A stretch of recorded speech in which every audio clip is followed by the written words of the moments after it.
Saudações a todos que nos acompanham neste canal. O nosso primeiro tema para o dia de hoje é o cordão azul, parte 1, onde iremos ver alguns princípios ligados à reforma do vestuário.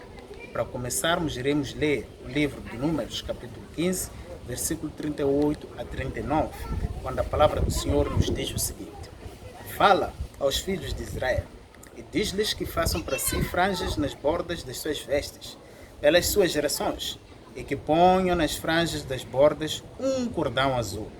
Tê-lo-eis nas franjas para que o vejais e vos lembrei de todos os mandamentos do Senhor, e os observeis para que não vos deixeis arrastar a infidelidade pelo vosso coração ou pela vossa vista, como antes o fazias.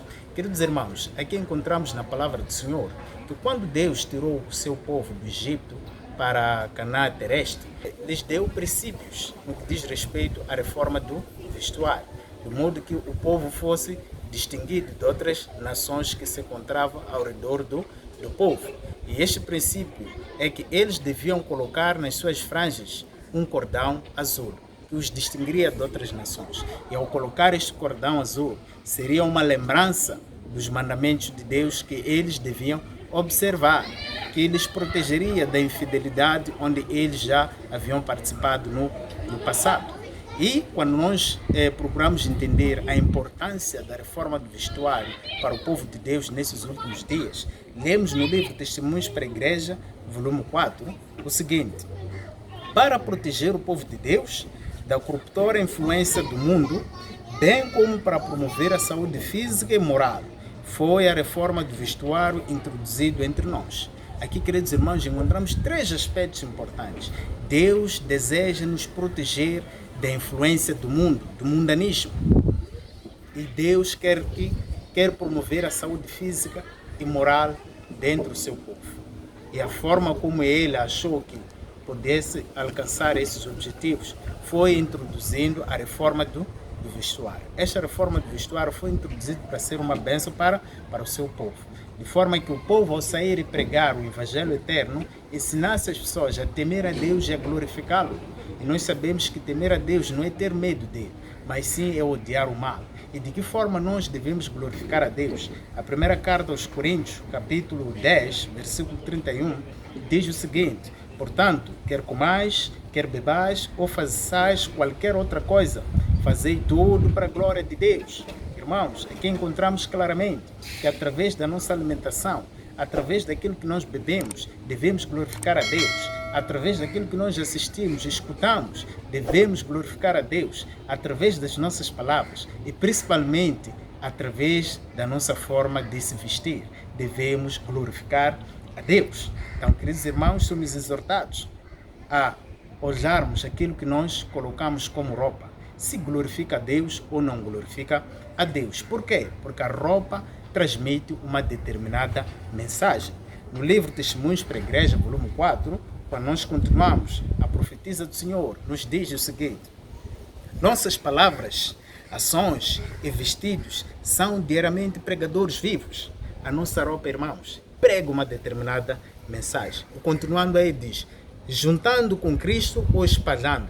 Isto não é coisa insignificante para que se passa por alto com gracejo. A questão do vestuário exige séria reflexão e muita oração. Queridos irmãos, eu considero esta mensagem como uma mensagem muito profunda para o povo de Deus.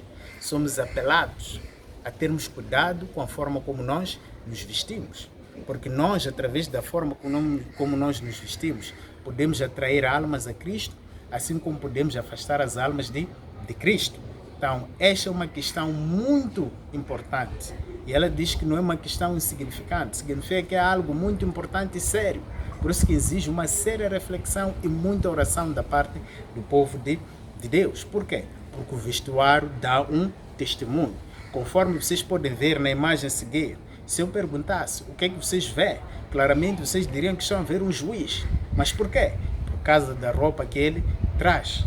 Assim como na segunda imagem, conforme vocês podem ver, em qualquer canto do mundo, se nós colocássemos a questão, o que é que vocês veem? As pessoas diriam que estão a ver um recluso. Por quê? Porque a laranjinha, conforme nós tratamos aqui em Moçambique, é uma roupa que nós sabemos que são os reclusos que colocam. Na quarta imagem, o que é que os irmãos veem? Os irmãos diriam claramente que estão a ver um bombeiro.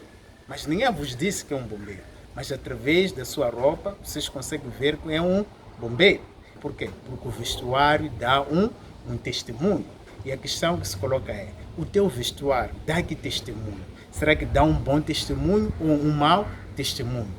Vamos analisar alguns exemplos, 2 exemplos apenas aqui na Bíblia, sobre um bom testemunho, assim como um mau testemunho através da roupa que as pessoas vestem-se. Quando nós lemos o livro de Êxodo, capítulo 2, no versículo 16 e 19, Moisés, após ter assassinado um egípcio, ele fugiu do Egito, temendo ser morto. Ele foge do Egito e vai parar em Midian. Lá encontra as 7 filhas do sacerdote de Midian. E a palavra de Deus nos diz o seguinte: o sacerdote de Midian tinha 7 filhas, as quais vieram tirar água e encheram os tanques para dar de beber ao rebanho de seu pai. Então vieram os pastores e as expulsaram dali. Moisés, porém, levantou-se e as defendeu e deu de beber ao rebanho delas. Quando elas voltaram a Reuel, seu pai, este lhes perguntou: como é que hoje voltaste tão cedo? Então, queridos irmãos, aqui encontramos algo muito interessante. As filhas do sacerdote de Midian, geralmente quando se fazia um presente no poço para dar de beber o rebanho, os outros pastores que vinham tarde chegavam e expulsavam a elas, por serem mulheres. Claramente eles tinham domínio, expulsavam a elas. E eles tinham que dar de beber os seus rebanhos, daí que elas deviam sempre ficar à espera, até que aqueles pastores terminassem, para que elas pudessem dar de beber o rebanho do seu pai. Por isso que sempre voltavam tarde em casa. Mas naquele dia, elas chegaram cedo, e o pai ficou tão admirado e questionou. Responderam elas: um egípcio nos livrou da mão dos pastores e ainda tirou água para nós e deu de beber ao rebanho. Queridos irmãos, as filhas do sacerdote de Midian identificaram Moisés como um egípcio, mas nós sabemos que Moisés não era egípcio. E se elas chegaram a essa conclusão de que Moisés era um egípcio, era através da forma como Moisés estava vestido. Então, claramente aqui vimos um exemplo claro de uma roupa, de alguém que vestiu uma roupa que deu um falso testemunho. Porque sendo Moisés hebreu, devia ser identificado como hebreu, através da sua forma de vestir. Em outras palavras, aqui nós vimos um adventista sétimo dia, vimos um cristão, que quando sai para fora, através da forma como ele está vestido, as pessoas olham para ele como uma pessoa do mundo, olham para ele como uma pessoa da Babilônia, olham para ele como uma pessoa de Egito. Mas não devia ser assim, porque nós, como cristãos, através da nossa roupa, as pessoas devem ser capazes de nos identificar como cristãos. Então, este é o primeiro exemplo de um falso testemunho. E esse é um assunto muito sério, irmãos, porque quando nós damos falso testemunho, estamos a transgredir um dos 10 mandamentos, que diz: não dirá um falso testemunho.